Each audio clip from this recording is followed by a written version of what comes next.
백악관이 일본과의 70년 동맹을 하루아침에 끊어버렸습니다. 일본 총리의 긴급 통화 요청조차 공식 거절당하는 초유의 사태가 벌어진 겁니다.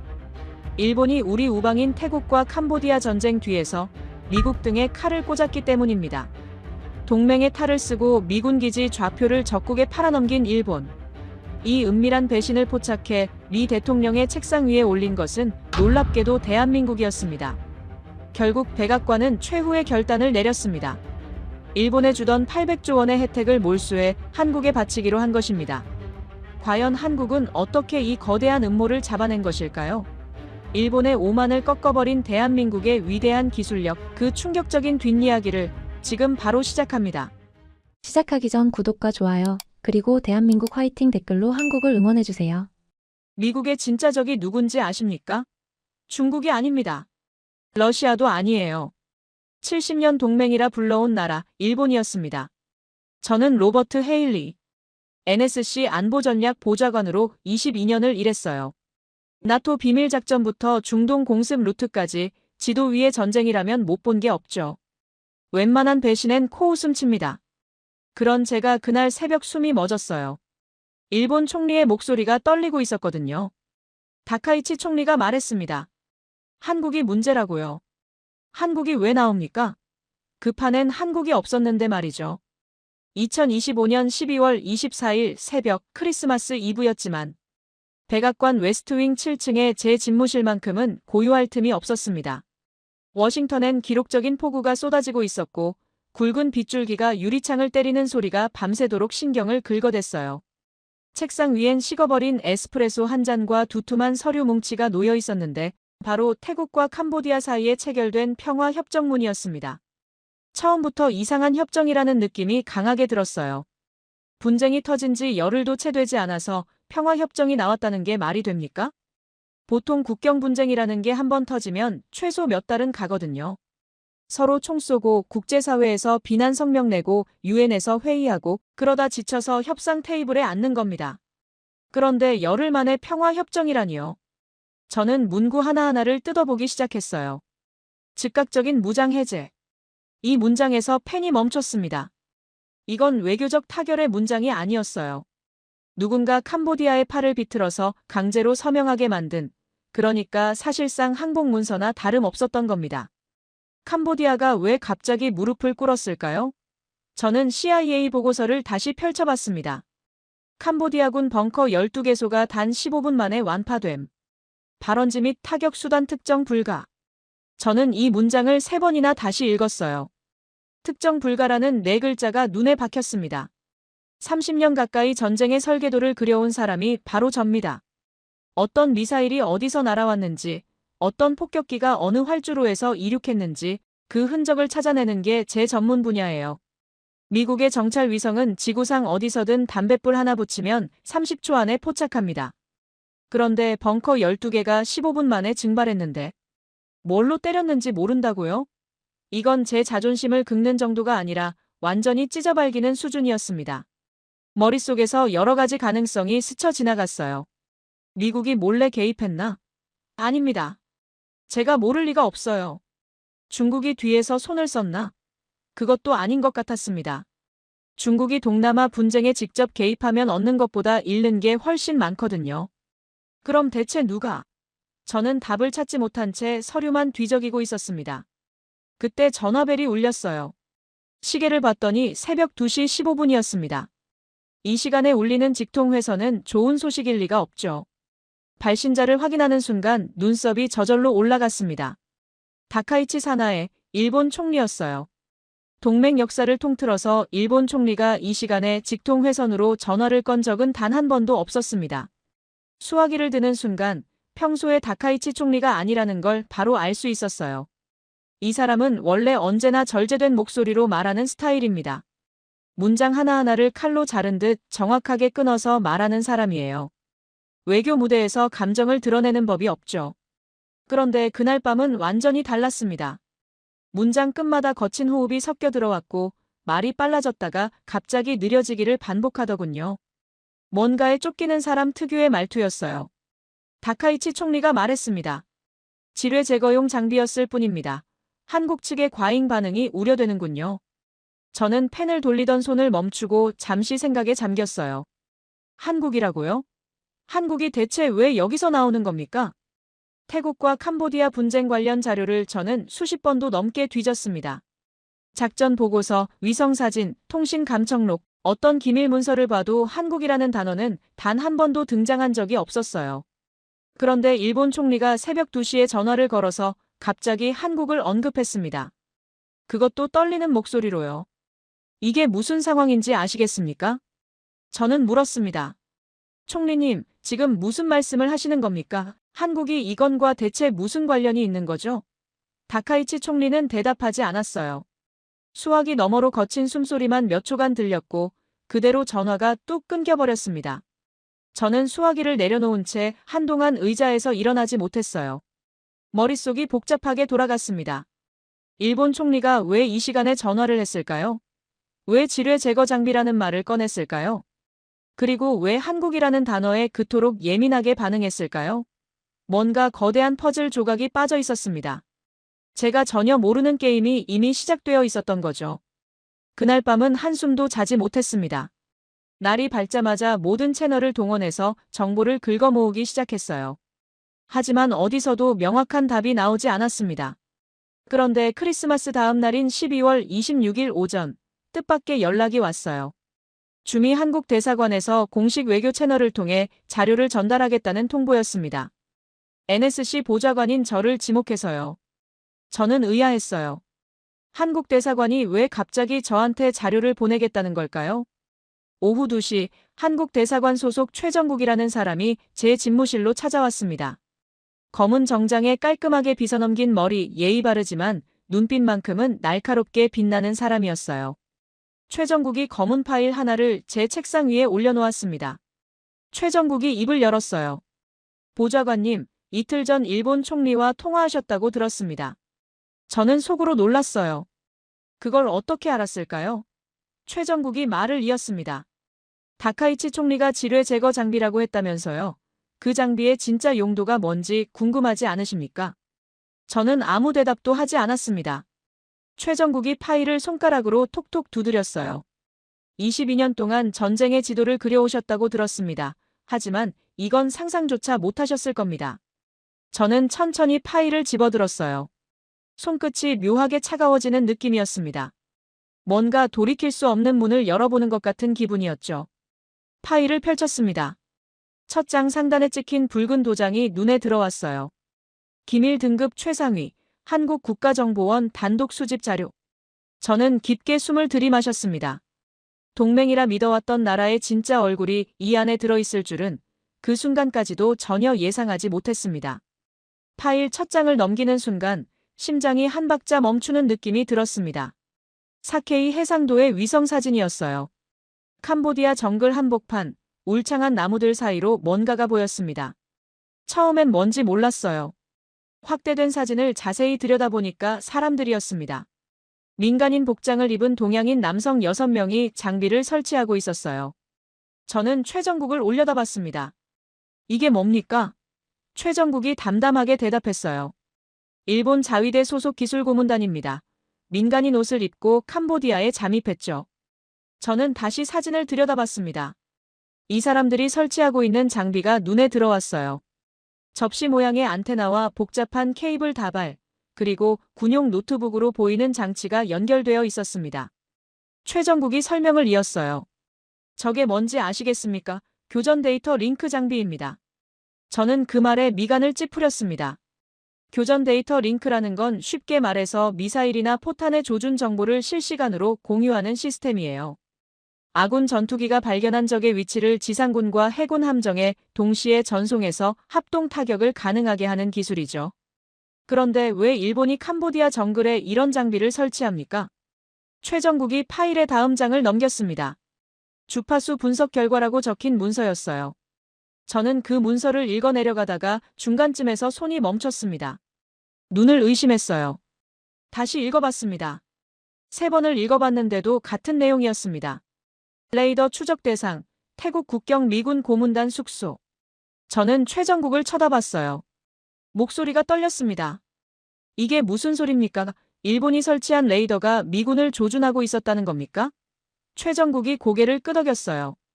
정확합니다. 일본이 설치한 장비는 태국군을 겨냥한 게 아니었습니다. 태국 국경에 주둔한 미군 병사들의 숙소를 정밀 트래킹하고 있었어요.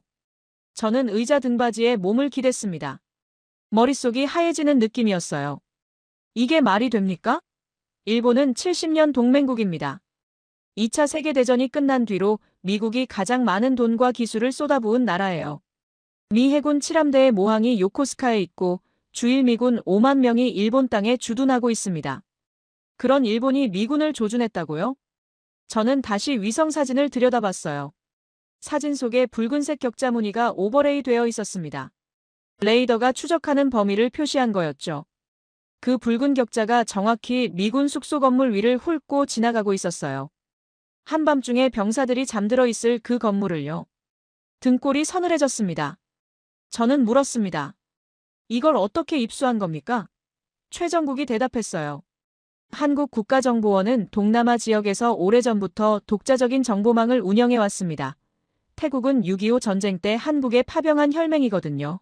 그 인연이 지금까지 이어지고 있죠. 저는 고개를 끄덕였습니다.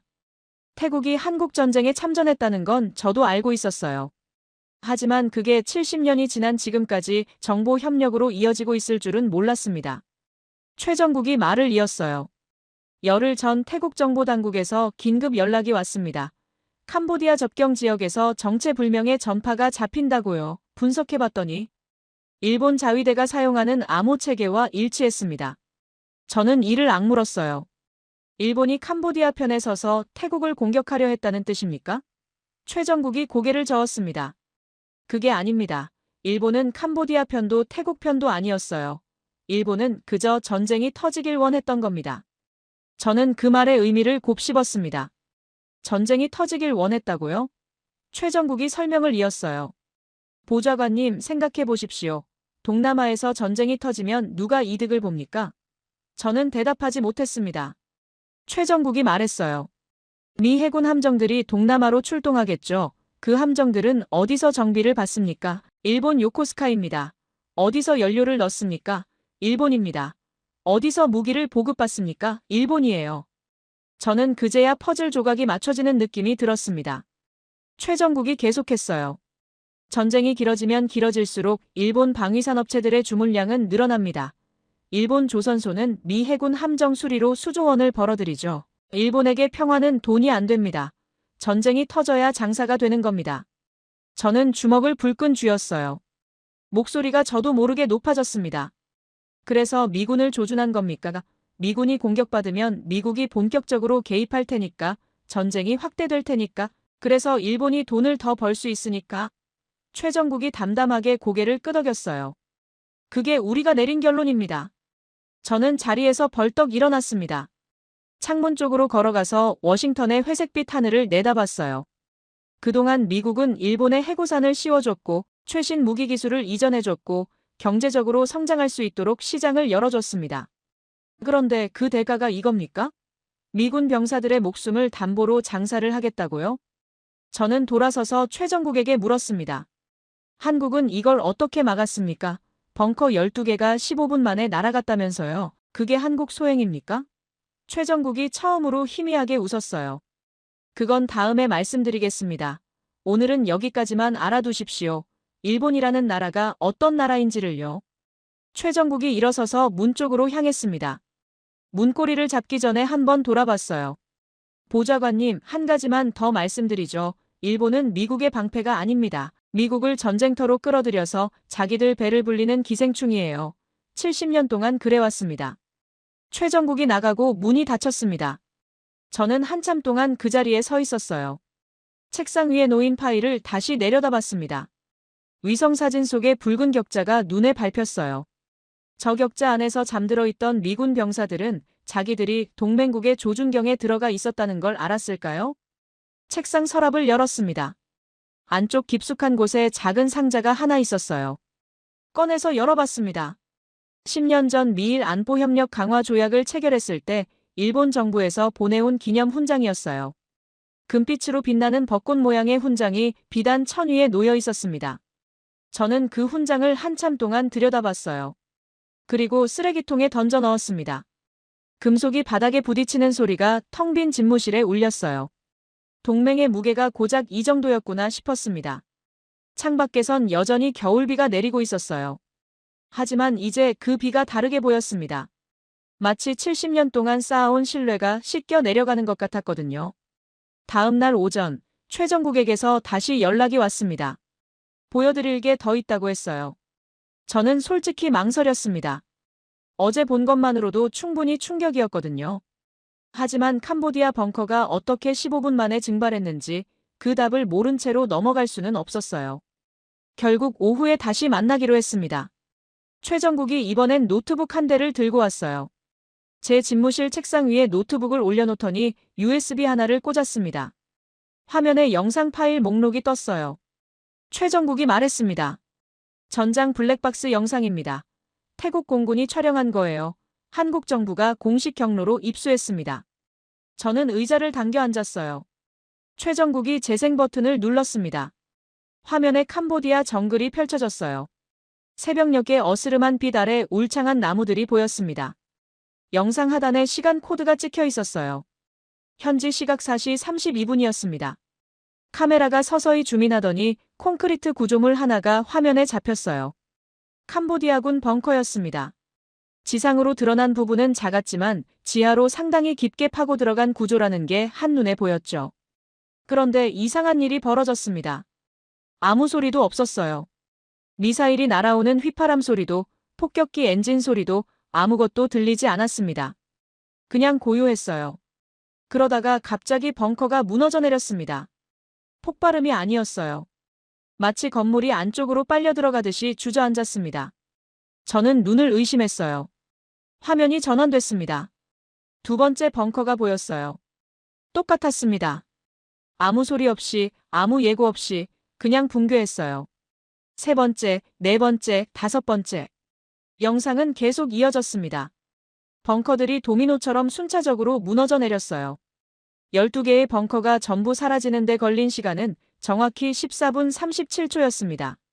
저는 영상을 멈추게 했어요. 최정국을 돌아봤습니다. 이게 대체 뭡니까? 미사일 궤적이 안 보입니다. 폭발음도 없고요. 뭘 놓친 겁니까? 최정국이 노트북 화면을 몇 번 클릭했어요. 새로운 이미지가 떴습니다. 날렵하게 생긴 전투기 한 대가 활주로에 서 있는 사진이었어요. 최정국이 설명했습니다. T-50TH입니다. 태국 공군이 운용하는 경공격기예요. 저는 고개를 끄덕였어요. T-50이라면 알고 있었습니다. 한국이 개발한 훈련기 겸 경공격기죠. 미국 로키드 마틴과 공동 개발했고 여러 나라에 수출된 기종이에요. 하지만 이 비행기가 벙커를 저렇게 깔끔하게 부술 수 있다고요? 최정국이 다음 이미지를 띄웠습니다. 폭탄 하나가 화면에 나타났어요. 길쭉한 몸체에 접이식 날개가 달린 형태였습니다. 최정국이 말했어요. KGB, 한국형 GPS 유도폭탄입니다. 저는 그 이름을 처음 들었습니다. 미국의 JDAM이나 SDB는 익숙하지만 한국이 독자적인 유도폭탄을 가지고 있다는 건 몰랐거든요. 최정국이 설명을 이었습니다. 이 폭탄의 특징이 뭔지 아십니까? 미국의 GPS 신호가 없어도 작동합니다. 저는 미간을 찌푸렸어요. GPS 없이요? 유도폭탄이라는 게 GPS 신호를 받아서 목표물을 찾아가는 건데 GPS 없이 어떻게 유도를 합니까? 최정국이 대답했어요. 한국은 독자 위성 항법 시스템을 가지고 있습니다. KPS라고 하죠. 그리고 위성 보정 시스템인 스타K가 있습니다. 저는 그 이름을 기억 속에서 더듬어 봤어요. 들어본 것 같기도 하고 아닌 것 같기도 했습니다. 최정국이 계속했어요. 스타K 위성이 보정 신호를 보내면 GPS 없이도 오차 범위 0.5m 이내로 목표물을 타격할 수 있습니다. 저는 잠시 말을 잃었어요. 0.5m라고요? 그 정도 정밀도면 벙커 환기구를 정확히 노릴 수 있다는 뜻이었습니다. 벙커라는 게 콘크리트로 두껍게 지어져서 위에서 폭탄을 떨어뜨려도 쉽게 안 뚫리거든요. 하지만 환기구는 다릅니다. 공기를 순환시키기 위해 만들어둔 작은 구멍이니까요. 거기로 폭탄이 들어가면 내부에서 폭발해서 벙커 전체가 무너지는 겁니다. 저는 물었습니다. 미국의 승인 없이 이런 작전을 수행했다는 겁니까? 최정국이 고개를 끄덕였어요. 태국 정부의 요청이 있었고 한국은 동맹국으로서 응했습니다. 미국에 사전 통보할 시간이 없었어요. 캄보디아가 먼저 공격을 시작했으니까요. 저는 등받이에 몸을 기댔습니다. 머릿속이 복잡해졌어요. 미국의 허락 없이 정밀 타격을 수행할 수 있는 나라. 그게 뭘 의미하는지 아시겠습니까? 전쟁의 판도가 바뀐다는 뜻입니다. 지금까지 세계 어느 나라도 미국의 GPS 없이는 제대로 된 정밀 타격을 할 수 없었어요. 러시아나 중국 정도가 자체 시스템을 가지고 있긴 하지만 정밀도가 미국에 한참 못 미쳤죠. 그런데 한국이 그걸 해냈다고요? 저는 물었습니다. 왜 이런 기술을 개발한 겁니까? 미국 시스템을 쓰면 되는데. 최정국의 표정이 처음으로 굳어졌어요. 잠시 침묵이 흘렀습니다. 최정국이 입을 열었어요. 보좌관님, 한국이 어떤 나라인지 아십니까? 우리는 북한의 장사정포 아래서 살아왔습니다. 저는 아무 말도 하지 않았어요. 최정국이 계속했습니다. 서울에서 휴전선까지 거리가 얼마인지 아십니까? 40km입니다. 북한이 포를 쏘면 2분 안에 서울에 떨어져요. 미국에 승인 요청 보내고. 답변 기다릴 시간이 없습니다. 1초가 늦으면 수만 명이 죽어요. 최정국의 목소리가 낮아졌어요. 미국은 전쟁을 예술처럼 합니다. 계획 세우고 회의하고 승인받고 그렇게 몇 주를 보내죠. 하지만 한국은 다릅니다. 우리에게 전쟁은 생존입니다. 내일이 아니라 지금 당장의 문제예요. 그래서 우리는 스스로 할 수 있는 기술을 만들어야 했습니다. 저는 그 말을 곱씹었어요. 총구 앞에서 살아온 나라, 그 절박함이 이런 기술을 만들어냈다는 거였습니다. 미국의 허락을 기다리지 않는 타격 체계. 그건 단순한 기술 개발이 아니었어요. 생존 본능의 결과물이었습니다. 최정국이 영상을 다시 재생했어요. 마지막 부분에 다른 영상이 이어붙어 있었습니다. 어느 연구소 내부 같았어요. 흰 가운을 입은 연구원들이 장비 앞에서 일하고 있었습니다. 화질이 좀 거칠었어요. 오래된 기록물 같았습니다. 그런데 그 영상 속에서 한 연구원이 기침을 했어요. 마스크 사이로 붉은 게 묻어났습니다. 피었습니다. 저는 최정국을 돌아봤어요. 이건 뭡니까? 최정국이 대답했습니다. 1990년대 영상입니다.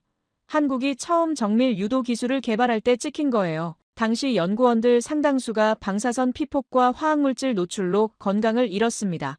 그래도 연구를 멈추지 않았죠. 저는 아무 말도 할 수 없었어요. 최정국이 노트북을 닫으며 말했습니다.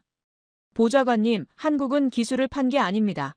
우리가 흘린 피의 결실을 보여드린 겁니다. 태국은 6.25 때 우리를 도와준 나라예요. 그 은혜를 갚은 것뿐입니다. 최정국이 일어서서 나갔습니다. 저는 한참 동안 빈 화면을 바라봤어요. 창밖을 내다봤습니다. 어제까지 쏟아지던 비가 그쳐 있었어요. 하지만 제 머릿속은 폭풍이 몰아치는 것 같았습니다. 저는 책상 서랍에서 아시아 지도를 꺼냈어요. 펼쳐놓고 한참을 들여다봤습니다. 지금까지 미국의 아시아 전략은 일본을 중심으로 짜여 있었어요. 일본이 방패고 일본이 거점이고 일본이 핵심이었죠. 한국은 그저 북한을 막는 완충지대 정도로만 생각했습니다. 그런데 지금 보니까 완전히 잘못 본 거였어요. 저는 혼잣말을 했습니다. 지도를 다시 그려야겠군. 일본이 아니라 한국을 중심으로. 손이 미세하게 떨리는 게 느껴졌어요. 22년간 이 일을 해오면서 처음 느끼는 감각이었습니다. 두려움이 아니었어요. 경외감이었습니다. 그날 밤 저는 잠을 이루지 못했습니다. 책상 위에 펼쳐둔 아시아 지도가 자꾸 눈에 밟혔어요. 새벽 4시쯤 됐을 때 전화가 울렸습니다. 펜타곤에서 긴급 소집 명령이 떨어졌어요. 국방부 지하 벙커에서 합동전략회의가 열린다고 했습니다. 저는 코트를 걸치고 차에 올랐어요. 워싱턴의 새벽거리는 텅 비어 있었고 가로등 불빛만이 젖은 도로 위에 길게 늘어져 있었습니다.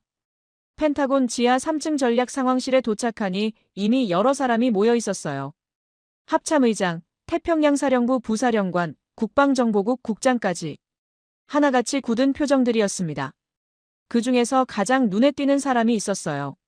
제임스 브런슨 대장, 인도태평양 사령부 사령관이었습니다. 이 사람은 40년 가까이 해군에서 잔뼈가 굵은 인물이에요. 걸프전, 이라크전, 아프간전까지 미국이 치른 거의 모든 전쟁에서 현장 지휘를 맡았던 전설적인 군인이죠. 브런슨 사령관이 저를 보더니 고개를 끄덕였어요. 헤일리, 자네도 왔군. 좋아, 이제 시작하지. 사령관이 손짓하자 회의실 전면의 대형 스크린에 불이 들어왔습니다.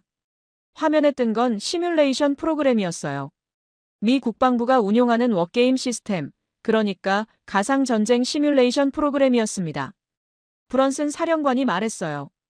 여기 있는 사람들 대부분은 이미 알겠지만 다시 한번 확인하고 넘어가자. 지난 48시간 동안 우리 분석팀이 새로운 변수를 넣어서 시뮬레이션을 돌렸다. 저는 긴장된 마음으로 화면을 주시했습니다. 화면에 동아시아 지도가 떴어요. 일본 열도, 한반도, 중국 대륙, 그리고 그 사이를 가르는 바다가 선명하게 보였습니다. 브런슨 사령관이 리모컨 버튼을 눌렀어요. 시뮬레이션이 시작됐습니다. 시나리오는 이랬어요. 중국이 대만을 침공하고 미국이 개입하는 상황.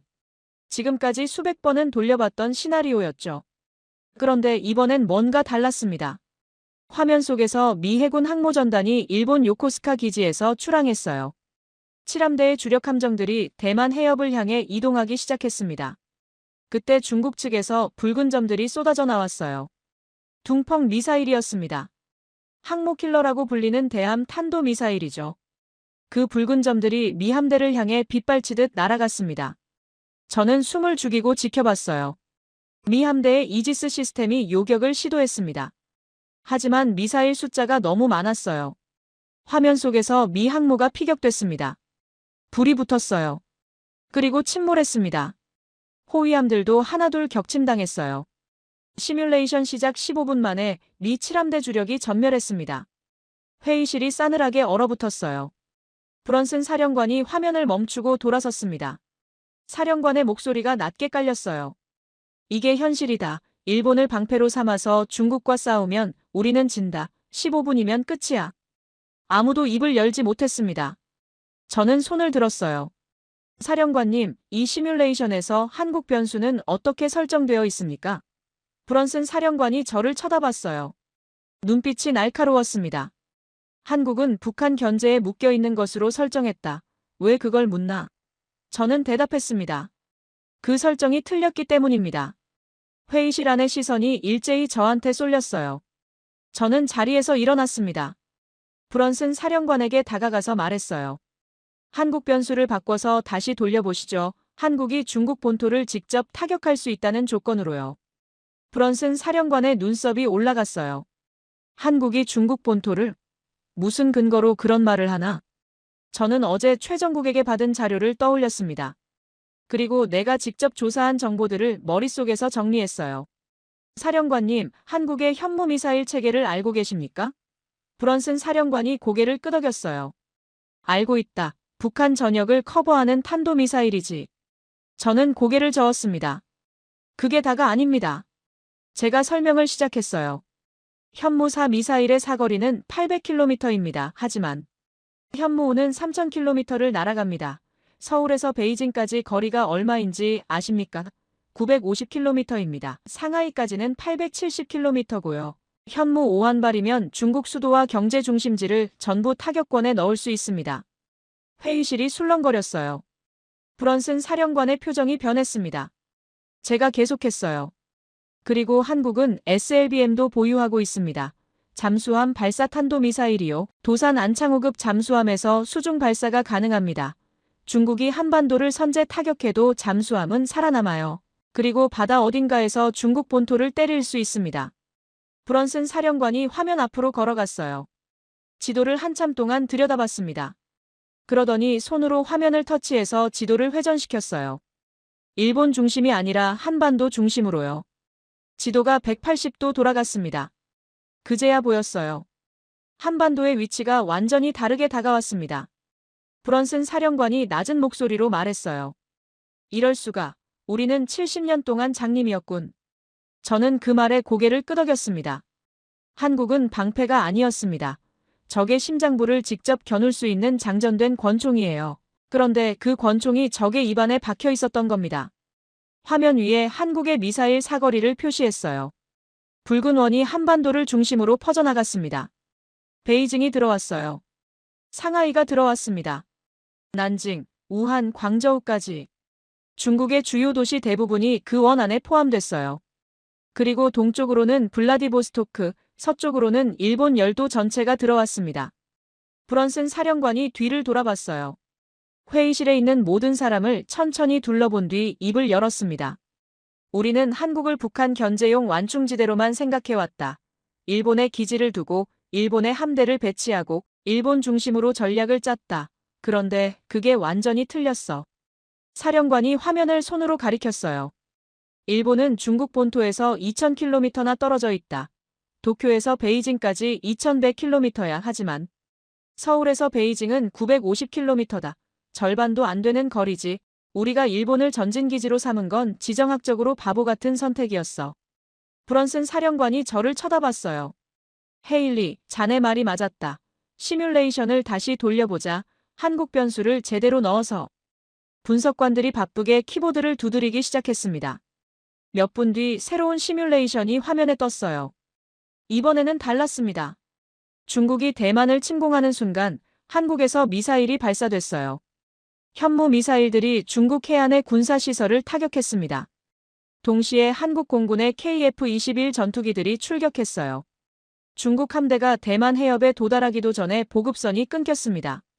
중국 본토의 레이더 기지와 미사일 기지가 무력화됐어요. 화면 속에서 미 7함대는 멀쩡했습니다. 중국 미사일이 날아오기도 전에 발사 기지가 타격당했으니까요. 시뮬레이션 종료 시점에 미군 피해는 최소화됐고 중국 함대는 대만 상륙에 실패했습니다. 브런슨 사령관이 깊은 한숨을 내쉬었어요. 우리는 단검을 칼집에 가두느라 우리 군대의 목을 내놓고 있었군. 저는 그 말에 아무 대답도 하지 못했습니다. 미국이 아시아에서 짜온 전략이 근본부터 잘못됐다는 걸 인정하는 순간이었으니까요. 펜타곤 회의가 끝나고 이틀이 지났습니다. 그 사이에도 저는 한국 관련 자료를 닥치는 대로 긁어 모았어요. 알면 알수록 놀라운 게 한두 가지가 아니었습니다. 그런데 그날 아침 브런슨 사령관에게서 긴급 연락이 왔어요. 목소리가 심상치 않았습니다. 헤일리, 지금 당장 상황실로 와라. 요코스카에서 문제가 터졌다. 저는 서둘러 펜타곤으로 향했습니다. 상황실에 들어서니 브런슨 사령관이 커다란 스크린 앞에 서 있었어요. 화면에는 일본 요코스카 해군 기지의 위성 사진이 떠 있었습니다. 사령관이 저를 보더니 손짓했어요. 와서 봐라. 이게 지금 우리가 처한 현실이다. 화면에 이지스 구축함 한 척이 보였어요. USS 밀리어스호였습니다. 알레이버크급 구축함으로 7함대의 핵심 전력 중 하나죠. 그런데 그 배가 드라이독에 들어가 있었어요. 선체 옆면에 커다란 구멍이 뚫려 있는 게 보였습니다. 저는 미간을 찌푸렸어요. 저게 뭡니까? 무슨 일이 있었던 겁니까?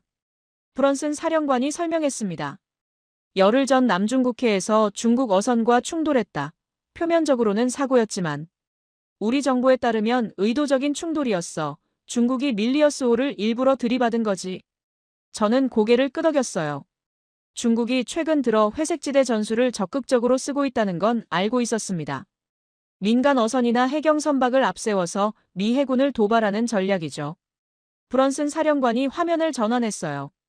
요코스카 조선소 내부 사진이 떴습니다. 일본 기술자들이 밀리어스호 주변에서 작업하고 있었어요. 그런데 뭔가 이상했습니다. 최신 장비가 보이지 않았어요. 기술자들이 종이 도면을 펼쳐놓고 손으로 가리키며 뭔가를 논의하고 있었습니다. 용접 장비도 구식이었어요. 제가 90년대 해군 시절에 봤던 것과 별반 다르지 않았습니다. 저는 물었어요. 수리는 얼마나 걸린다고 합니까? 브런슨 사령관의 얼굴이 굳어졌어요. 그게 문제다. 일본 측에서 3개월을 더 달라고 했다. 저는 귀를 의심했습니다. 3개월이요? 선체에 구멍 하나 난 걸 수리하는데 3개월이나 걸린다고요? 브런슨 사령관이 고개를 끄덕였어요. 부품이 없다더군. 미국에서 공수해 와야 하는데. 물류 문제로 시간이 걸린다고 했다. 그리고 숙련 기술자가 부족해서 작업 속도를 높일 수가 없다더라. 저는 한숨을 내쉬었습니다. 미 해군의 핵심 전력이 부품 하나 때문에 3개월 동안 항구에 묶여 있어야 한다니요. 그때 상황실 문이 열렸어요. 정보장교 한 명이 급하게 들어왔습니다. 사령관님, 긴급 정보입니다. 중국동에 함대가 이동을 시작했습니다. 브런슨 사령관의 눈이 가늘어졌어요. 어디로? 정보장교가 대답했습니다. 대만 해협 방향입니다. 항모 산둥호를 포함해서 구축함 8척, 호위함 12척이 편대를 이루고 있습니다. 회의실 안에 긴장감이 돌았습니다. 브런슨 사령관이 낮은 목소리로 말했어요. 밀리어스호가 빠진 상태에서 중국 함대가 움직인다. 우연이 아니겠지. 저도 같은 생각이었어요. 중국이 밀리어스호를 일부러 고장낸 뒤 수리에 시간이 걸리는 틈을 노린 거였습니다. 저는 브런슨 사령관에게 물었습니다. 밀리어스호 수리를 서두를 방법은 없습니까? 브런슨 사령관이 고개를 저었어요. 일본 측에 계속 압박하고 있지만 반응이 신통치 않다.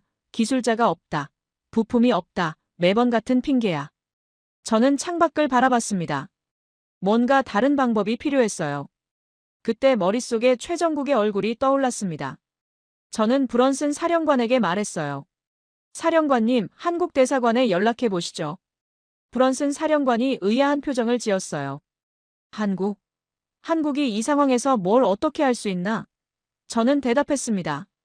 일단 연락해 보시면 알게 될 겁니다. 2시간 뒤 최정국이 펜타곤에 도착했습니다. 이번에도 검은 정장 차림이었어요. 브런슨 사령관이 상황을 설명했습니다. 최정국은 조용히 듣더니 노트북을 꺼냈어요. 보여드릴 게 있습니다. 화면에 거대한 조선소가 나타났어요. 한국의 거제도 조선소였습니다. 그런데 제가 알던 조선소와는 완전히 달랐어요. 수천 명의 노동자가 용접하고 망치질하는 장면을 상상했는데 그게 아니었습니다. 거대한 로봇팔들이 선체를 조립하고 있었어요. 정밀하게, 그리고 빠르게. 사람은 거의 보이지 않았습니다. 최정국이 설명했어요. 디지털 트윈 시스템입니다. 배 한 척을 짓기 전에 컴퓨터로 완벽하게 시뮬레이션합니다. 어디에 어떤 부품이 들어가는지, 용접은 어느 순서로 해야 하는지 전부 계산된 뒤에 실제 작업이 시작되죠. 저는 화면을 빤히 쳐다봤어요. 로봇팔이 선체에 용접을 하는데 불꽃이 거의 튀지 않았습니다. 정밀도가 상상을 초월했어요. 최정국이 숫자를 읊었습니다. 한국 조선소의 용접 오차 범위는 0.01mm입니다. 사람 손으로는 절대 불가능한 정밀도예요. 브런슨 사령관이 화면에서 눈을 떼지 못했어요. 최정국이 말을 이었습니다. 일본 요코스카에서 밀리어스호 수리하는데 3개월이 걸린다고 했죠. 한국이라면 3주면 됩니다. 브런슨 사령관이 최정국을 돌아봤어요. 3주? 정말인가? 최정국이 고개를 끄덕였습니다. 지금 바로 밀리어스호를 부산으로 예인하면 설 연휴 전에 작업을 마칠 수 있습니다. 물론 미국 정부의 결정에 달렸지만요.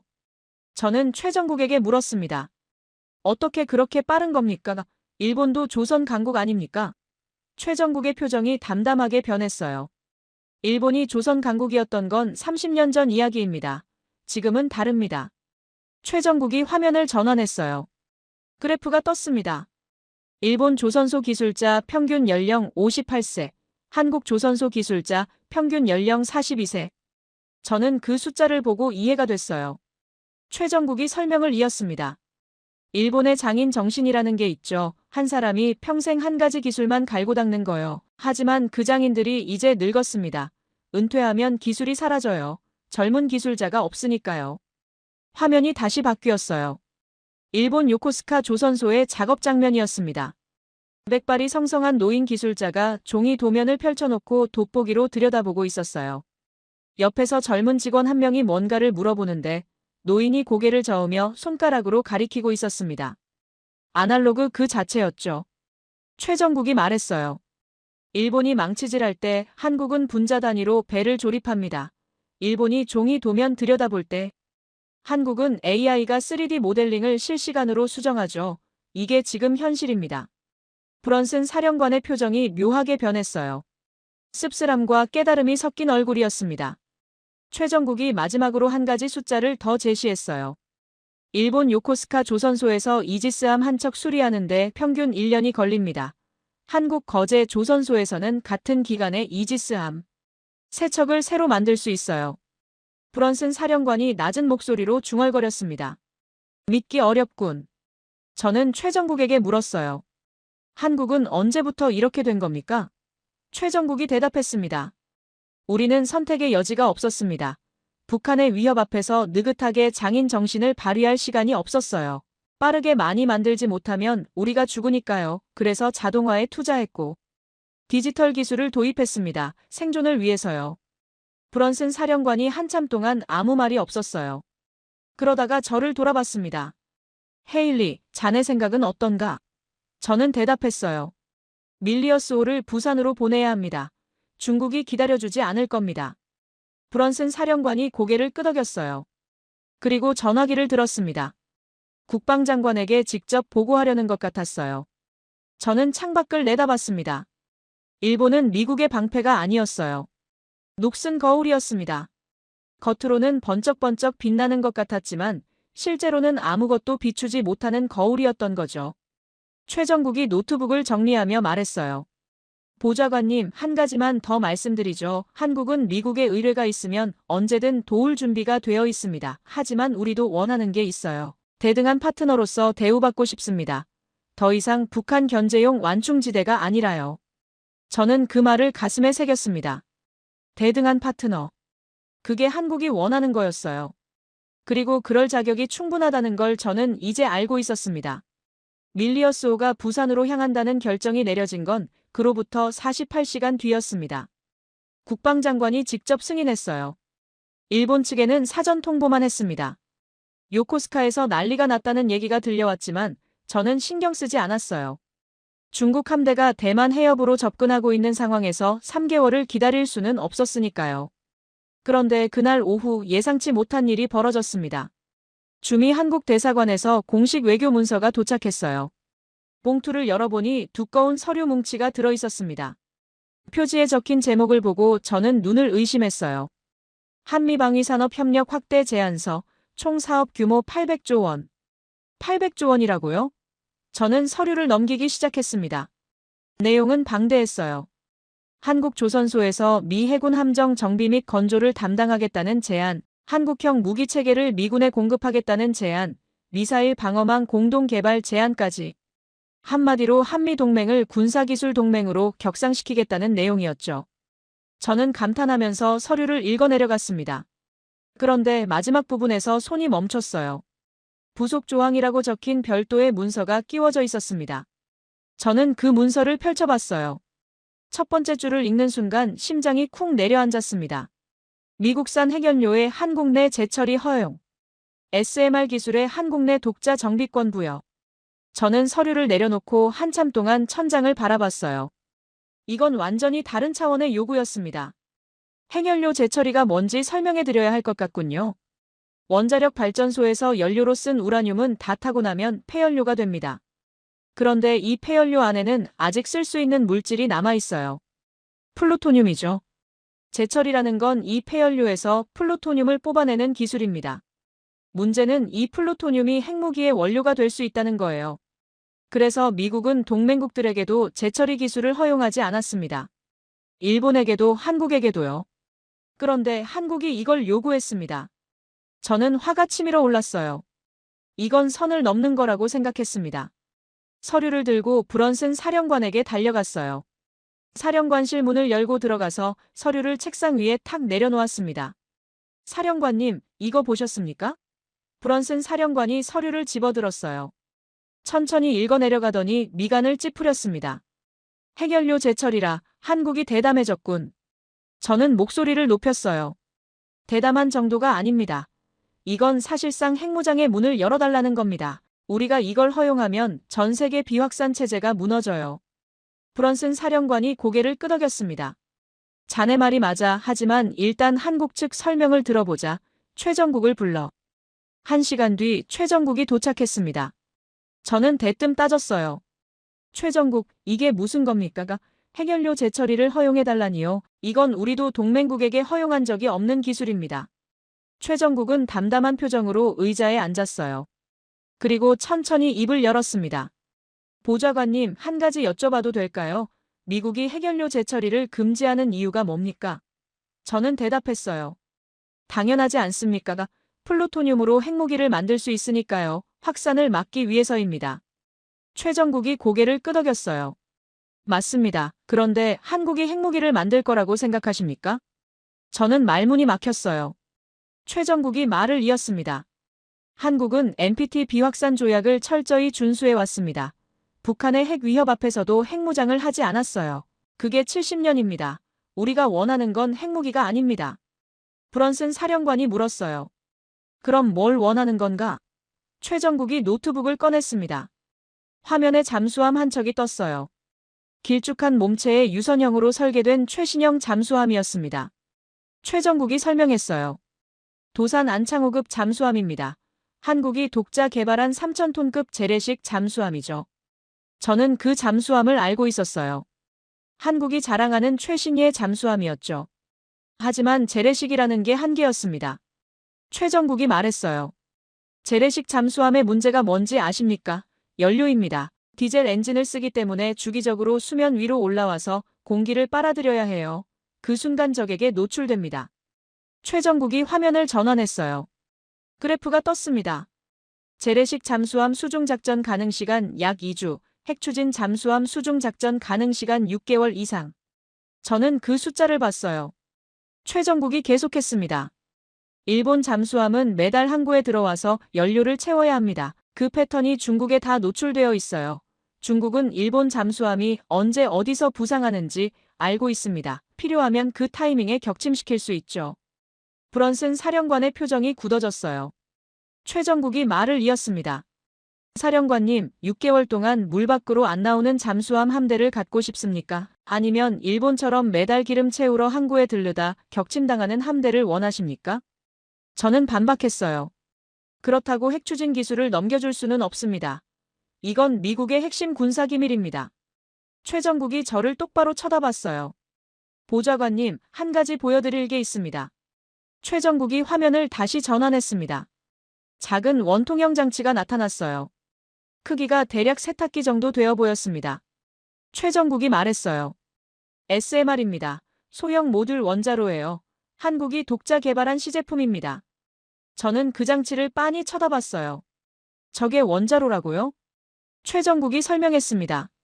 기존 원자력 발전소는 거대한 시설이 필요합니다. 하지만 SMR은 다릅니다. 이 손바닥만 한 모듈 하나로 항공모함 한 척의 에너지를 20년 동안 공급할 수 있어요. 잠수함에 탑재하면 연료 걱정 없이 수개월간 작전이 가능하고요. 브런슨 사령관이 몸을 앞으로 기울였어요. 이걸 한국이 만들었다고? 최정국이 고개를 끄덕였습니다. 한국은 원자력 기술 강국입니다. UAE에 원전을 수출했고 사우디와도 협력하고 있어요. SMR은 그 기술의 연장선입니다. 우리는 이미 핵심 기술을 가지고 있습니다. 다만 핵연료 공급과 재처리에서 미국의 승인이 필요할 뿐이죠. 저는 서서히 최정국의 의도를 이해하기 시작했어요. 한국은 핵무기를 원하는 게 아니었습니다. 핵추진 잠수함과 차세대 함정을 위한 에너지원을 원하는 거였어요. 그리고 그 기술은 이미 한국 손에 있었습니다. 부족한 건 미국의 승인뿐이었죠. 최정국이 자리에서 일어났어요. 그리고 창가로 걸어가서 밖을 내다봤습니다. 보좌관님, 사령관님, 우리는 허락을 구하러 온 게 아닙니다. 저는 그 말에 미간을 찌푸렸어요. 최정국이 돌아서서 저를 바라봤습니다. 한국은 파트너로서의 자격을 통보하러 온 겁니다.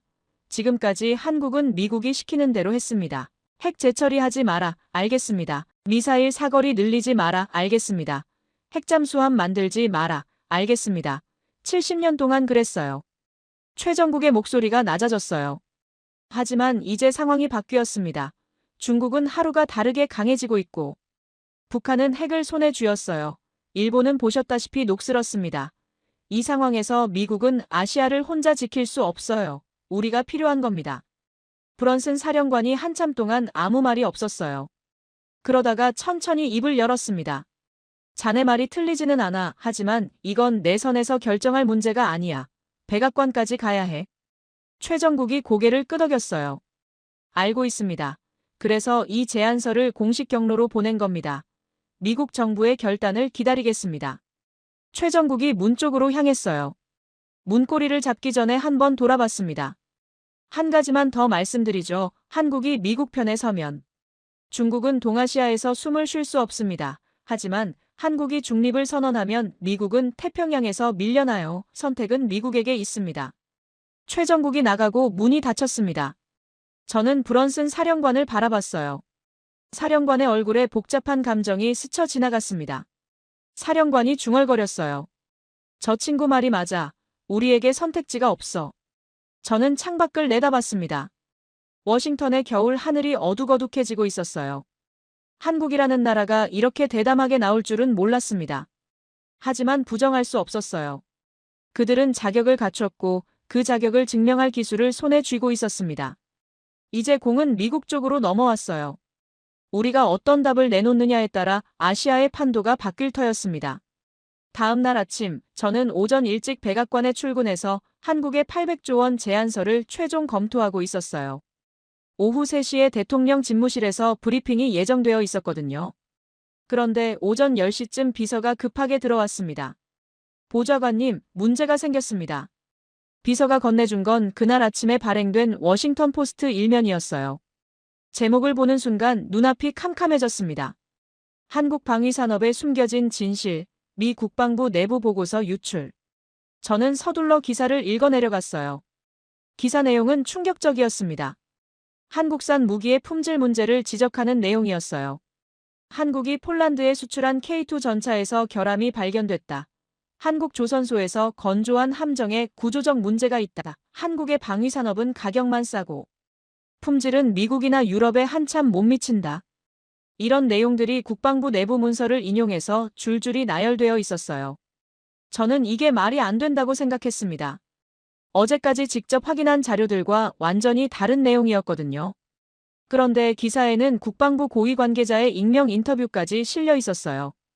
한국과의 대규모 방산 협력은 시기상조라는 게 내부 중론이라고요. 점심때쯤 되니까 상황이 더 악화됐습니다. CNN, 뉴욕타임스, 폭스뉴스까지 비슷한 기사를 쏟아내기 시작했어요. 마치 약속이라도 한 듯이 일제히 한국 방위산업을 공격했습니다. 의회에서도 움직임이 포착됐어요. 상원군사위원회 소속 의원 3명이 긴급 성명을 발표했습니다. 한국과의 방산 협력을 재검토해야 한다. 800조 원 규모의 계약은 졸속이라고요. 저는 직감적으로 알았습니다. 이건 우연이 아니에요. 누군가 조직적으로 한국을 공격하고 있는 거였습니다. 그리고 그 배후가 누구인지도 짐작이 갔죠. 일본이었습니다. 오후 1시, 브런슨 사령관에게서 전화가 왔어요. 목소리가 심각했습니다. 헤일리, 지금 펜타곤 난리 났다. 국방장관이 한국 제안서 검토를 보류하라고 지시했어. 저는 전화기를 꽉 쥐었어요. 왜요? 무슨 근거로요? 브런슨 사령관이 한숨을 쉬었습니다. 오늘 아침에 나온 기사들 때문이야. 의회에서 압박이 들어오고 있어. 장관도 어쩔 수 없는 거지. 저는 전화를 끊고 창밖을 바라봤어요. 일본의 로비력이 이 정도일 줄은 몰랐습니다. 하루 만에 언론, 의회, 국방부까지 전부 움직였어요. 워싱턴에 뿌리내린 일본 로비스트들의 네트워크가 작동하고 있었던 겁니다. 저는 무력감에 빠졌어요. 그때 사무실 문이 열렸습니다. 최정국이었어요. 평소와 다름없이 담담한 표정이었지만 눈빛은 날카로웠습니다. 보좌관님, 오늘 기사 보셨죠? 저는 고개를 끄덕였어요. 최정국이 의자에 앉으며 말했습니다. 예상했던 일입니다. 저는 의아했어요. 예상했다고요? 최정국이 노트북을 꺼냈습니다. 한국정보당국은 일본 로비스트들의 움직임을 3주 전부터 추적하고 있었습니다. 켄타 이치로라는 인물을 아십니까? 저는 그 이름을 들어본 적이 있었어요. 워싱턴에서 가장 영향력 있는 일본계 로비스트로 알려진 인물이었죠. 최정국이 화면을 보여줬어요. 켄타 이치로의 활동 기록이 정리되어 있었습니다. 지난 2주간 만난 사람들의 명단이었어요. 워싱턴 포스트 편집국장, CNN 국제부 데스크, 상원 군사위 보좌관 3명, 국방부 차관보, 비서실 직원 2명. 전부 오늘 한국 공격에 동원된 사람들이었습니다. 저는 이를 악물었어요. 증거가 있으면 뭐합니까? 이미 여론은 기울었는데. 최정국이 고개를 저었습니다. 아직 끝나지 않았습니다, 보좌관님. 최정국이 화면을 전환했어요. 새로운 문서가 떴습니다. 저는 그 문서를 읽어내려가다가 눈이 커졌어요. 오늘 아침 워싱턴 포스트에 실린 국방부 내부 문서라는 것의 원본이었습니다. 그런데 이상했어요. 문서 양식이 실제 국방부 문서와 달랐습니다. 서명란에 직인도 없었고 문서 번호 체계도 맞지 않았어요. 최정국이 말했어요. 가짜입니다. 일본 로비스트들이 만들어낸 위조 문서예요. 우리가 원본과 대조 분석한 결과 최소 7군데에서 불일치가 발견됐습니다. 저는 화면을 빤히 쳐다봤어요. 위조라고요? 최정국이 고개를 끄덕였습니다. 네, 그리고 이건 명백한 범죄입니다. 저는 생각에 잠겼어요. 증거는 있지만 이걸 어떻게 활용하느냐가 문제였습니다. 최정국이 말을 이었어요. 한 가지 더 있습니다. 최정국이 또 다른 파일을 열었어요. 영상이었습니다. 재생 버튼을 누르자 화면에 호텔 스위트룸 같은 곳이 나타났어요. 켄타 이치로가 누군가와 대화하고 있었습니다. 상대방의 얼굴이 보였어요. 저는 숨이 턱 막혔습니다. 상원군사위원회 소속 의원이었거든요. 오늘 아침 한국 비판 성명을 낸 3명 중 1명이었어요. 영상 속에서 켄타가 말했습니다. 의원님, 성명만 발표해 주시면 됩니다. 나머지는 저희가 처리하죠. 약속드린 대로 다음 선거 자금은 걱정 안 하셔도 됩니다. 의원이 고개를 끄덕였어요. 알겠네. 한국 거는 내가 막아주지. 일본과의 관계가 더 중요하니까. 저는 할 말을 잃었어요. 이건 완전한 뇌물수수였습니다. 외국 로비스트가 미국 의원에게 선거 자금을 제공하고 정책에 영향력을 행사하는 건 연방법 위반이에요. 최정국이 영상을 멈추고 말했습니다. 이런 영상이 3개 더 있습니다. 전부 다른 의원들이에요. 저는 최정국을 바라봤어요. 이걸 어떻게 입수한 겁니까? 최정국이 담담하게 대답했습니다. 한국정보당국은 동맹국을 보호하기 위해 필요한 정보를 수집합니다. 방법은 말씀드리기 어렵지만 합법적인 경로였습니다. 저는 잠시 생각했어요. 이 자료들이 있으면 판을 뒤집을 수 있었습니다. 하지만 어떻게? 최정국이 제 마음을 읽은 듯 말했어요. 보좌관님, 오늘 오후 3시에 대통령 브리핑이 있죠? 저는 고개를 끄덕였어요. 최정국이 말했습니다. 브리핑 자리에서 이 자료들을 함께 보고하시면 됩니다. 한국 제안서와 함께요. 저는 고개를 저었어요. 그건 안 됩니다. 대통령 앞에서 이런 폭탄을 터뜨리면. 최정국이 제 말을 끊었어요. 보좌관님, 지금 일본은 미국 민주주의를 공격하고 있는 겁니다. 가짜 문서로 언론을 속이고 뇌물로 의원들을 매수했어요. 이건 동맹국이 할 짓이 아닙니다. 대통령이 이 사실을 알아야 합니다. 저는 한참 동안 침묵했어요. 최정국의 말이 맞았습니다. 이건 한국과 일본의 문제가 아니었어요. 미국의 문제였습니다. 미국 정치 시스템이 외국 세력에 의해 농락당하고 있었던 거죠. 저는 결심했어요. 알겠습니다. 브리핑 때 같이 보고하겠습니다. 최정국이 고개를 숙였어요. 감사합니다, 보좌관님. 오후 3시 대통령 집무실. 저는 2개의 서류 봉투를 들고 들어갔습니다. 하나는 한국의 800조 원 제안서, 다른 하나는 일본 로비스트들의 범죄 증거였어요. 대통령이 저를 보며 물었습니다. 헤일리, 오늘 아침 기사들 봤나? 한국 거는 좀 신중하게 가야 할 것 같은데. 저는 깊게 숨을 들이쉬었어요. 그리고 입을 열었습니다. 대통령님, 오늘 아침 기사들부터 말씀드리겠습니다. 전부 거짓입니다. 대통령의 눈썹이 올라갔어요. 저는 2번째 서류 봉투를 열었습니다. 가짜 문서 분석 결과, 로비스트 활동 기록, 그리고 뇌물수수 영상까지 하나하나 설명해 나갔어요. 대통령의 표정이 점점 굳어졌습니다. 브리핑이 끝났을 때 대통령이 천천히 말했어요. 일본이 우리를 기만했다는 건가? 저는 고개를 끄덕였습니다. 그렇습니다, 대통령님. 대통령이 창밖을 바라보며 한참 동안 말이 없었어요. 그리고 돌아서서 말했습니다. 법무장관에게 연락해 연방수사국이 즉각 수사에 착수하도록 지시하게.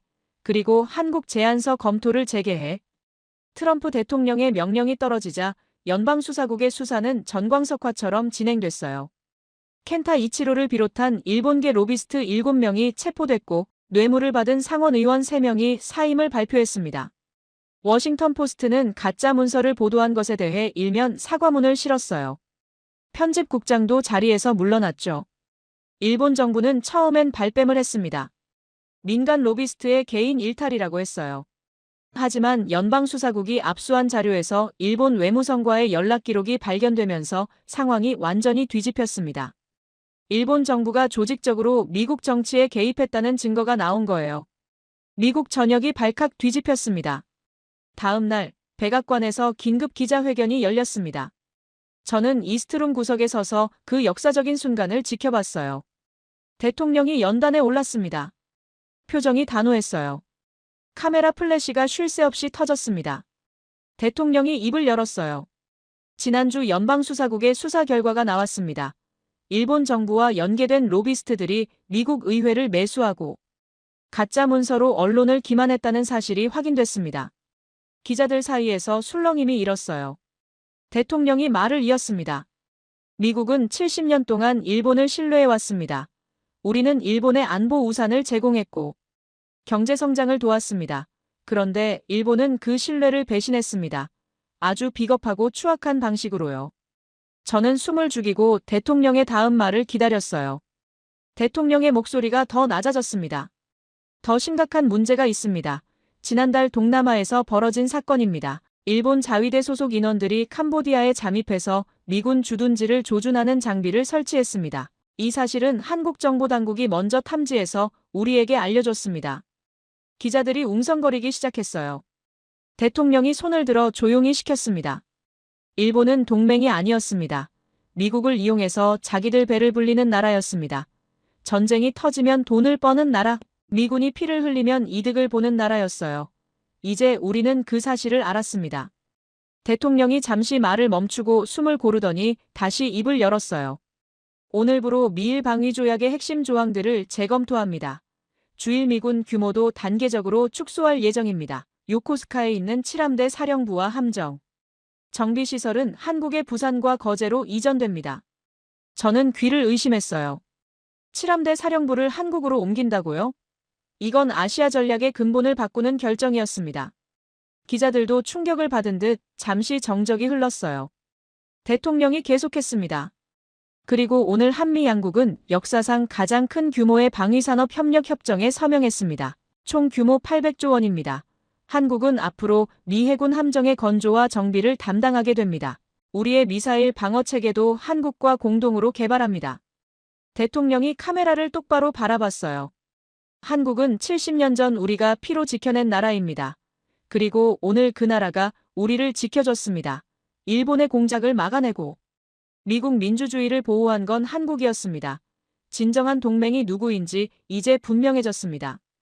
기자회견이 끝나고 이스트룸은 난리가 났어요. 기자들이 서로 먼저 송고하려고 뛰어다녔습니다. 저는 그 혼란 속에서 조용히 밖으로 빠져나왔어요. 할 일이 하나 더 있었거든요. 택시를 타고 링컨 기념관 근처로 향했습니다. 내셔널몰 한쪽에 한국전 참전 기념비가 있어요. 저는 그곳으로 걸어갔습니다. 겨울 오후의 차가운 바람이 코트 사이로 파고들었어요. 기념비 앞에 도착했습니다. 스테인리스 스틸로 만든 병사 조각상 19개가 서 있었어요. 폰초를 걸치고 소총을 든 채 전진하는 모습이었죠. 한국 땅에서 싸웠던 미군 병사들의 모습이었습니다. 저는 조각상들을 한참 동안 바라봤어요. 얼어붙은 땅을 밟고 눈보라를 뚫고 전진했던 그들이 떠올랐습니다. 3만 6천 명이 그곳에서 목숨을 잃었어요. 고향으로 돌아오지 못한 젊은이들이었죠.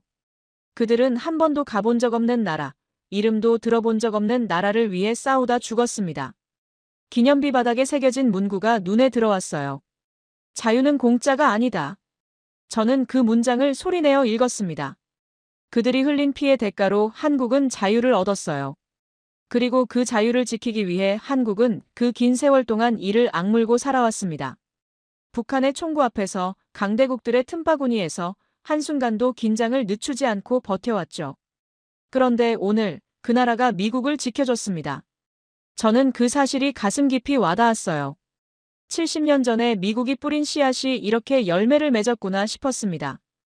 우리가 피로 지킨 나라가 이제 우리를 지킬 만큼 강해진 거였어요. 저는 호주머니에서 펜을 꺼냈습니다. 수첩을 펴서 한 문장을 적었어요. 자유는 한국에 의해 지켜진다. 언젠가 이 문구가 이 기념비 어딘가에 새겨지는 날이 오면 좋겠다고 생각했습니다. 뒤에서 발자국 소리가 들렸어요. 돌아보니 최정국이었습니다. 어떻게 여기 계신 줄 알았냐고 물으려는데 최정국이 먼저 말했어요. 보좌관님이라면 여기 오실 것 같았습니다. 저는 희미하게 웃었어요. 최정국이 조용히 말했습니다. 저 조각상들 보이시죠? 한국에서는 저분들을 은인이라고 부릅니다. 교과서에도 나오고. 어르신들은 지금도 눈물을 흘리세요. 저는 고개를 끄덕였어요. 최정국이 말을 이었습니다. 6.25 전쟁 때 미군만 온 게 아닙니다. 태국에서도 왔고, 콜롬비아에서도 왔어요. 에티오피아에서도 병사들을 보냈습니다. 전 세계가 한국을 도와줬어요. 그 은혜를 한국인들은 아직도 기억합니다. 최정국이 잠시 침묵하다가 입을 열었어요. 보좌관님, 한국 사람들이 왜 이렇게 열심히 사는지 아십니까? 저는 대답하지 않았어요. 최정국이 말했습니다. 다시는 빼앗기지 않으려고요. 나라를, 자유를, 존엄을 한번 잃어본 사람들은 알아요. 그게 얼마나 끔찍한 건지. 그래서 죽기 살기로 사는 겁니다. 저는 그 말을 가슴에 새겼어요. 한국이라는 나라의 무게가 비로소 느껴졌습니다. 36년간의 식민 지배, 3년간의 전쟁, 폐허에서 시작한 재건. 그 모든 고통을 겪고도 일어선 나라였어요. 아니, 그 고통 때문에 일어선 나라였습니다. 최정국이 시계를 확인했어요. 저는 이만 가봐야 할 것 같습니다. 할 일이 많거든요. 저는 고개를 끄덕였어요. 그럼요, 수고하세요. 최정국이 몇 걸음 가다가 멈추고 돌아봤어요. 보좌관님, 한 가지만 기억해 주세요. 저는 기다렸어요. 최정국이 말했습니다. 한국은 받은 만큼 돌려주는 나라입니다. 은혜를 우리는 절대 잊지 않아요. 앞으로도 미국 곁에 있을 겁니다. 진짜 친구로요. 최정국이 돌아서서 걸어갔습니다. 저는 그 뒷모습을 한참 동안 바라봤어요. 검은 코트 자락이 바람에 펄럭였습니다. 해가 기울기 시작했어요. 겨울 석양이 기념비 위로 붉게 퍼졌습니다. 저는 코트 주머니에 손을 넣고 천천히 걸음을 옮겼어요. 내일부터 할 일이 산더미였습니다. 칠함대 이전 계획을 수립해야 하고 한국과의 협정 세부 조항을 검토해야 하고 새로운 아시아 전략을 짜야 했죠. 하지만 발걸음이 가벼웠어요. 70년 만에 미국은 진짜 친구를 찾았으니까요. 그 친구는 멀리 있지 않았습니다. 태평양 건너편에서 묵묵히 미국을 기다려온 나라였어요. 대한민국이었습니다. 선생님들, 오늘 이야기 어떻게 보셨어요? 저는 이 이야기를 준비하면서 가슴이 먹먹해지는 순간이 있었어요. 미국 보좌관 헤일리가 한국전 참전 기념비 앞에 서서 수첩에 적는 장면이요. 자유는 한국에 의해 지켜진다. 이 한 문장에 목이 메었습니다. 미국이 뿌린 씨앗이 오늘 열매가 되어 돌아왔다는 거잖아요. 저는 솔직히 부끄러울 때가 있어요. 이렇게 편하게 살면서 뭘 알겠습니까? 선생님들께서 겪으신 그 시절을 말이에요. 1950년대 폐허가 된 서울거리를 기억하시는 분들 계시잖아요. 보릿고개에 배고파서 잠 못 이루던 밤도 있으셨을 거예요. 새벽같이 일어나 공장으로 논밭으로 나가셨던 그 발걸음들이요. 손마디가 굵어지도록 일하시고 허리가 휘도록 짐을 지셨잖아요. 그렇게 흘리신 땀방울이 오늘의 대한민국을 만들었습니다. 혹시 요즘 이런 생각하시는 분 계세요? 나는 늙었다. 이제 할 수 있는 게 없다. 젊은 사람들한테 짐만 된다. 절대 아닙니다. 선생님 얼굴에 새겨진 주름 하나하나가 훈장이에요. 거칠어진 손, 굽어진 허리, 전부 이 나라를 세운 증거랍니다. 선생님들은 영웅이세요. 진짜 영웅이요. 저는 앞으로도 여기 있을게요. 선생님들 말동무 해드리려고요. 심심하실 때, 외로우실 때 찾아와 주세요. 재밌는 이야기 많이 준비해 둘게요. 요즘 날씨가 많이 춥잖아요. 나가실 때 목도리 꼭 챙기시고요. 장갑도 끼세요. 따뜻한 국물 드시고 감기 조심하셔야 해요. 몸이 으슬으슬하시면 병원 꼭 다녀오시고요. 오늘 밤 잠자리에 누우실 때 이렇게 생각해 주세요. 나는 잘 살아왔다. 나는 충분히 해냈다. 나는 자랑스러운 대한민국 국민이다. 그게 사실이니까요. 영상이 괜찮으셨으면 구독 버튼 한번 눌러주세요. 돈 드는 거 아니에요. 로그인 복잡하시면 안 하셔도 되고요. 댓글도 남겨주시면 제가 정말 힘이 나요. 독수리 타법이어도 괜찮아요. 오타 나도 괜찮아요. 선생님 마음만 전해주시면 됩니다. 존경하고 감사하고 사랑합니다. 지금까지 여러분의 영원한 말동무 감동방송 TV였습니다. 세계를 놀라게 한 대한민국 다음 영상에서도 계속됩니다.